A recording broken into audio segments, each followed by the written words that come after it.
నువ్వు వెళ్ళాలి. రేయ్. ఎందుకంటే పిల్లాన్ని కొడతారు? పోరా పో.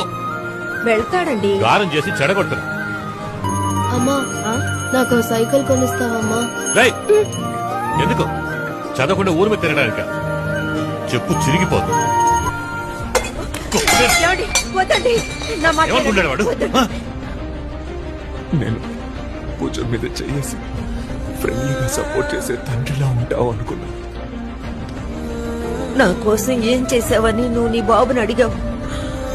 ఆయన కోసం ఏమీ చేసుకోలేదు. అదే ఆయన నీ కోసం చేసింది. నాకొచ్చే సంతోషాలన్నింటినీ వీడికిచ్చే, వీడికొచ్చే కష్టాలన్నింటినీ నాకిచ్చే దేవుడా.